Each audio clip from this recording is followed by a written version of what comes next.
Halo teman-teman semua, balik lagi bersama Story 3M, di mana kita kali ini akan menceritakan alur cerita dari manhwa yang berjudul Playding atau Cewek Psikopat. Sebelum masuk, alur cerita ini akan mengandung unsur kekerasan yang sadis yang mungkin akan mengganggu sebagian dari pendengar dan tidak pantas untuk ditiru. Baiklah, langsung saja kita masuk ke dalam alur ceritanya. Sedikit masa lalu tentang Hyena, di mana saat ini dia sedang dipaksa untuk memakan rokok sampai-sampai dia memudahkannya. Hal itu tentunya dilakukan oleh Baik Doa bersama dengan para pembuli lainnya yang tidak memiliki perasaan sebagai seorang manusia. Selain itu, orang yang memaksa Hyena untuk memakan rokok tersebut adalah Yejin, bahkan dia sampai menghitung sudah berapa banyak rokok yang dia muntahkan. Yejin merasa begitu bangga setelah melihat korbannya memudahkan rokok yang sesuai dengan yang dirinya masukkan. Bahkan, dia menyebut Hyena sebagai tikus percobaannya dan dia ingin melihat bagaimana reaksi Hyena yang keputusasaan. Akan tetapi, Hyena menanyakan apakah dia sudah merasa unggul hanya karena mengganggu seseorang dan merasa hidup lebih baik dari mereka. Hyena mengatakan jika dia hanyalah seorang pengecut yang takut untuk menghadapi kenyataan dan hanya mencoba untuk mencari pelarian saja. Hyena tahu jika dia hanya ingin melampiaskan amarahnya padanya tanpa alasan yang jelas dan Hyena menanyakan apa maksudnya. Hyena menanyakan daripada dia melampiaskan amarahnya padanya, kenapa dia tidak mencoba melawan ayahnya saja yang keras kepala itu. Yejin yang sangat marah karena Hyena mengatakan itu, tentunya langsung memberikan tendangannya pada Hyena tanpa sedikit pun keraguan. Akan tetapi, akhirnya Yejin terbangun dari tidurnya dan keluar dari mimpi masa lalu ketika dia membuli Hyena. Yejin berpikir kenapa dirinya memimpikan hal tersebut, bahkan rasanya itu masih membekas di dalam ingatannya meski dirinya ingin melupakannya. Yejin rasa jika mimpi itu terlalu asam untuk disebut sebuah kenangan dan terlalu emosional untuk disebut sebagai kenang-kenangan. Yejin mengakui bahwa dirinya melakukan semua itu untuk menghilangkan stresnya yang dirinya dapatkan dari anggota keluarganya yang kuno. Namun meskipun begitu, Yejin masih menyangkal jika dirinya lah yang membunuhnya, yang artinya Yejin masih merasa tidak bersalah karena masih mencari pembelaan. Yejin berkata di depan cermin jika dirinya selalu memperhatikan kekuatan dan area pukulannya, bahkan ketika dirinya menyiksanya, dirinya memperhatikan dosisnya. Yejin mengatakan jika Hyena selalu kuat menerima perlakuan buruk, jadi dirinya melampiaskannya padanya, dan dia juga menikmati rasa menjadi seorang pahlawan temannya. Yejin berkata seharusnya hubungan mereka jadi sama-sama menang, dengan hanya menjadi pelampiasan saja. Akan tetapi, Yejin terasa semua kekacauan ini karena orang yang bernama Cha Soyun yang merusak segalanya, bahkan dia sudah melampaui batasannya. Yejin yang sangat stres bahkan berkata jika dirinya waktu itu disuruh oleh Cha Soyun untuk mendorongnya dari atap dan dirinya tidak berani untuk menentangnya. Yejin masih ngotot jika dirinya tidak bersalah dan yang seharusnya disalahkan itu adalah Cha Soyun dan bukan dirinya. Yejin berkata jika kematian Hyena itu adalah salahnya sendiri, jadi sebaiknya dia lakukan sesuatu tentang adiknya yang brengsek itu. Setelah selesai dengan rengekannya itu, Yejin tampaknya langsung berangkat ke sekolah, tetapi ayahnya mengatakan kenapa dia bangun telat. Ayah Yejin mengatakan apakah dia akan telat bangun seperti ini, bahkan di hari ujian masuk universitas, tapi Yejin mengatakan dirinya meminta maaf. Ibu Yejin mengatakan agar suaminya tidak terlalu kaku pada anaknya sendiri, terlebih Yejin sudah berhasil mendapatkan peringkat pertama di seluruh sekolah. Ayah Yejin mengatakan apakah itu adalah sesuatu yang patut dibanggakan bagi seorang anak yang akan masuk ke dalam fakultas kedokteran. Ayah Yejin mengatakan dia pasti bangga menjadi seorang wanita yang masuk universitas melalui jalur donasi berkat keluarga yang baik. Ayah Yejin mengatakan jika Tuhan selalu mengingatkan mereka untuk selalu berhati-hati agar hati mereka tidak menjadi lemah, bahkan mereka juga harus menjauhi godaan yang muncul. Terlebih lagi seseorang seperti dia yang melakukan kejahatan seperti itu, seharusnya dia lebih sadar dan semakin mendekatkan dirinya kepada Tuhan. Ayah Yejin tidak terima jika anaknya melakukan kekerasan di dalam sekolah, bahkan dirinya sudah ingin menghapusnya dari daftar keluarga, tapi dicegah oleh ibunya itu. Ayah Yejin mengatakan dirinya mengajarinya taekwondo sebagai olahraga, tetapi dia malah bilang ingin menjadi seorang atlet taekwondo. Belum lagi, dirinya sangat menyesal karena dia menggunakan taekwondo itu untuk membunuh seseorang yang lebih lemah daripada dia. Ibu Yejin menanyakan kenapa dia masih membicarakan kejadian itu, dan ayah Yejin mengatakan jika ini adalah sesuatu yang selalu ingin dirinya katakan padanya. Ayah Yejin mengatakan dirinya sudah mendengar semua kekacauan yang dia buat kemarin di akademi, bahkan tatapannya masih sama buruknya saat dia melakukan kekerasan di sekolah. Ayah Yejin mengatakan jika dia sampai membuat perilaku buruk seperti sebelumnya, maka hari itu juga dia tidak akan menjadi bagian dari keluarga ini. Setelah dimarahi oleh ayahnya dengan begitu mengancam, Yejin langsung berlari sembari mengatakan dirinya mau ke toilet. Benar saja, ucapan ayahnya yang sangat menyeramkan itu membuat Yejin merasa mual dan dia mudah karena banyak pikiran. Setelah sampai di sekolah, dua penggosip handal menanyakan kenapa suasana kelasnya menjadi sangat aneh dan tidak seperti biasanya. Terlebih lagi, kedua kelas yang biasanya tenang dan rajin belajar, sekarang dia terlihat sangat sedih dengan tubuhnya yang gemetaran. Selain itu, Hyunjin juga tidak kelihatan sejak jam pertama dimulai, jadi apakah sebaiknya mereka menaruh bunga kerisan di atas mejanya? Bukan hanya itu saja, garam yang biasanya meramaikan sekolah sekarang tidak datang, bahkan baunya saja tidak kelihatan. Di samping itu, Yejin saat ini sedang menangis sembari mengingat kenangannya bersama dengan Cholmin, tapi semua itu sudah berakhir. Yejin tentunya menyalahkan garam karena dia telah membuatnya gagal dalam ujian akhir, dan ayahnya akan segera mengetahui kenyataannya dan akan segera menghapusnya dari daftar keluarga. Yang lebih parahnya lagi, bahkan satu-satunya tempat perlindungan dan sandarannya juga direbut dengan cara yang paling buruk olehnya. Yejin berpikir dirinya sudah tidak memiliki apapun lagi karena pacarnya sekarang sudah meninggalkannya dan hidupnya sekarang sudah hancur total berkat ulahnya Yon Garam. Namun baru saja dibicarakan oleh Yejin dan yang lainnya, Garam dengan penuh semangat masuk sekolah sembari mengatakan apakah mereka merindukan garam yang manis ini. Semua orang tampaknya terdiam melihat Garam yang tiba-tiba muncul dengan menggunakan gift dan masuk sekolah terlambat. Akan tetapi, Yejin dengan penuh semangat meneriaki Garam dengan sangat lantang, dan Garam menanyakan apakah ketua kelas sangat merindukannya. Garam mengatakan dirinya kemarin baru saja mendengar istilah yang populer di Korea Selatan, jadi apakah ketua kelas ingin mendengarkannya? Garam mengatakan ternyata pacarnya ketua kelas ini sangat enak sekali, tapi sepertinya pacarnya itu lebih tertarik padanya dibandingkan dengan dia. Yejin tentunya langsung menjadi sangat geram dengan ucapannya Garam yang telah merebut pacarnya secara terang-terangan dan tanpa adanya rasa malu. Namun melihat Garam yang sedang memakai gift, Yejin berpikir mungkinkah ini adalah saatnya baginya untuk memberikannya pelajaran. Dengan wajahnya yang begitu putus asa, Yejin mengatakan, "Hei wanita jalang, mungkin sebaiknya mereka melanjutkan saja pertarungan mereka yang kemarin." Garam mengatakan kalau ketua kelas memang sebegitu inginnya bertarung dengannya, maka dirinya tidak akan keberatan untuk melakukannya. Setelah beberapa saat, Yejin dan Garam masuk ke dalam sebuah ruangan olahraga yang saat ini sedang kosong. Namun anehnya, ada sebuah botol air minum dan juga sebuah tas besar berwarna hitam yang tampaknya sudah ditata rapi dengan baik di tengah lapangan. Garam mengatakan kalau di sini tidak akan ada yang bisa mengganggu mereka. Terlebih lagi ketua kelas sangat luar biasa karena masih mau melawannya setelah dia kalah telak dengannya. Yejin mengatakan dirinya waktu itu memang kalah, tetapi apakah dia pikir bisa mengalahkan dirinya hanya dengan menggunakan satu tangan sebagai seorang petinju? Yejin mengatakan di ruangan yang tidak memiliki halangan sama sekali, tidak ada batasan untuk tendangan dan pengaturan kakinya. Yejin berteriak jika dirinya akan memukulnya sampai mati dan mengirimnya ke neraka, lalu setelah itu dirinya juga akan mendatanginya ke neraka dan menghajarnya lagi. Yejin berteriak jika mereka berdua akan mati bersama dan akan terus melanjutkan pertarungan mereka sampai di neraka. Namun karena Yejin terlalu banyak cincong, dia sampai tidak menyadari bahwa Garam sudah melancarkan tendangannya terlebih dulu. Terlebih lagi, tendangan Garam tampaknya benar-benar sangat kuat, sampai-sampai membuat Yejin harus bergelinding berulang kali seperti sebuah bola. Bahkan setelah mendapatkan tendangan tersebut, Yejin sekarang malah berpikir kenapa tubuhnya jadi semakin sulit untuk digerakkan. Yejin yang masih tersadar hanya bisa bertanya kenapa tendangannya berat sekali, dan dia tidak tahu jika satu berat maksimum yang bisa diangkat oleh Garam adalah 250 kg. Terlebih lagi, Garam mempelajari tinju hanya sebagai sebuah hobi yang baru karena basis serangannya yang sebenarnya adalah Muay Thai. Garam menanyakan apakah kedua kelas sudah lupa dan bukankah dirinya sudah pernah bilang jika serangan utamanya bukanlah sebuah tinju, melainkan sebuah tendangan.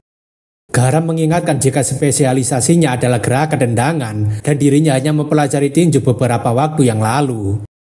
Garam mengatakan waktu di lab, dirinya hanya sedang mempermainkannya saja dan itu memang sangat menyenangkan. Akan tetapi, Garam menanyakan apakah ketua kelas tahu alasan sebenarnya kenapa dirinya memanggilnya kemari ke sebuah tempat yang tidak ada seorang pun. Garam mengatakan hari ini, ruangan ini akan menjadi tempat makan gratis bergizi khusus bagi ketua kelas, jadi sebaiknya dia mulai bersyukur. Garam berkata, memikirkan apa yang akan terjadi saat benda ini masuk ke dalam perut ketua kelas, seluruh tubuhnya jadi kesemutan dan hampir saja tidak bisa menahannya. Garam penasaran bagaimana ketua kelas akan bereaksi setelah makan ini, apakah ketua kelas masih bisa keluar dari ruangan ini dengan selamat. Garam mengatakan kalau begitu tidak perlu berlama lagi, langsung saja kita coba program makan gratis bergizinya sekarang. Yejin yang melihat botol tersebut tentunya berpikir, memangnya apa yang ada di dalam sana dan kenapa dia menyuruhnya untuk memakan benda aneh ini. Yejin yang tidak mau memakan makanan bergizi tersebut tentunya mencoba untuk kabur, karena dirinya tidak mau benda tidak jelas itu masuk ke dalam perutnya. Yejin berpikir harus segera bangkit dan keluar dari tempat ini, tapi kenapa tubuhnya tidak bisa berdiri sama sekali. Garam mengatakan kasihan sekali ketua kelas yang terlalu berusaha keras, tetapi seharusnya dia tahu jika tendangan Garam tidak akan bisa diterima mentah-mentah. Garam mengatakan kalau ketua kelas bergerak dengan posisi begitu, maka dirinya juga akan kesulitan untuk menyuapinya dengan makanan bergizi ini. Garam mengatakan sepertinya dirinya harus meminta maaf pada kakak baik karena perbannya harus dirinya lepaskan untuk mengingat ketua kelas. Garam mengatakan agar ketua kelas tidak perlu khawatir karena dirinya akan memperlakukannya sangat lembut seperti seorang tuan putri. Meskipun dirinya mungkin akan dimarahi oleh kakak baik, tetapi seharusnya dia mengerti kenapa dirinya sampai melakukan semua ini. Yejin tentunya berteriak agar Garam segera menjauh, tetapi Garam tentunya tidak peduli dengan ucapan tersebut. Setelah beberapa saat, Yejin yang sudah terikat dengan sangat kencang mengatakan agar dia segera melepaskan ikatannya ini, bahkan dia sampai menangis. Garam mengatakan ketua kelas tidak perlu berterima kasih padanya, karena memang seharusnya ini adalah program khusus spesial untuknya. Garam berkata tadinya dirinya ingin mengikatnya seperti mumi, tetapi karena perbannya terlalu pendek, jadi dirinya mengikatnya seperti gaya di film-film. Garam kemudian menarik rambut Yejin sembari mengatakan, karena waktu mereka tidaklah banyak, jadi sebaiknya mereka segera mulai saja. Garam berkata agar ketua kelas sedikit bersabar, karena dirinya harus menemukan benda itu terlebih dulu supaya prosesnya lebih lancar. Yejin berpikir apa-apaan yang sedang dilakukan oleh wanita gila ini, dan memangnya botol itu diisi dengan benda apa sampai begitu banyak. Tak lama kemudian, Garam akhirnya menemukan peralatan makanan yang akan membantu ketua kelas untuk memakan makanan bergizi dengan lebih baik. Garam mengatakan jika selang karet ini adalah peralatan makanan untuk membantu 10.000 orang setiap harinya, jadi apakah ketua kelas sudah siap untuk melakukannya? Yejin berteriak sejak kapan selang karet menjadi peralatan makanan, apakah dia itu memang sudah gila, dan Garam mengatakan ketua kelas berisik sekali. Mengingat sifat ketua kelas yang sangat menyebalkan itu, kalau Garam yang memberinya, bahkan jika itu adalah ginseng berumur 1000 tahun, dia pasti akan segera memudahkannya. Garam mengatakan dirinya akan memasukkan selang karet ini melalui tenggorokannya, supaya ketua kelas tidak bisa memudahkan makanan bergizi ini. Yejin mengatakan ini gila, tapi Garam ingin agar ketua kelas tidak takut, dan anggap saja kalau dia sedang menjalani pemeriksaan endoskop. Garam mengatakan kalau begitu sekarang bilang A, tapi Yejin tentunya berpikir dirinya tidak akan membuka mulutnya apapun yang terjadi. Kalau sampai dirinya bisa menutup mulutnya dan bertahan, wanita gila itu tidak akan bisa melakukan apapun padanya. Namun tentu saja, Garam langsung memberikan kasih sayangnya yang sangat tulus padanya, sampai-sampai Yejin sangat tersentuh. Berkat kasih sayang Garam, Yejin pada akhirnya mau membuka mulutnya dengan sendirinya dengan wajahnya yang kepanikan. Alhasil karena Yejin lupa untuk tidak membuka mulutnya, Garam pada akhirnya memasukkan selang karetnya tanpa banyak berbicara. Yejin tentunya masih mencoba untuk memberontak, dan Garam mengatakan kenapa ketua kelas masih sangat berisik setelah disuapi selang karet. Garam mengatakan kalau dia tidak bisa diam, mungkin saja selang karet ini akan menyenggolnya dan merobek tenggorokannya. Adegan ini benar-benar ngilu cuy. Bayangin saja selang karet yang ukurannya cukup besar dimasukkan secara paksa pada seseorang yang masih sadar. Orang biasa minum pil saja berukuran kecil kadang masih kesulitan, tapi orang ini dipaksa dalam selang karet yang begitu panjang. Terlebih lagi, adegan ini lebih mengerikan. Selang karetnya sampai diperlihatkan masuk ke lambungnya, bahkan sampai mentok. Karena garam terlalu dalam memasukkan selangnya, alhasil Ye-jin jadinya sangat terkejut karena benda itu menyentuh langsung lambungnya. Ye-jin tentunya jadi mau muntah dan garam mengatakan sepertinya dirinya terlalu bersemangat memasukkannya hingga sampai menusuk dinding perutnya.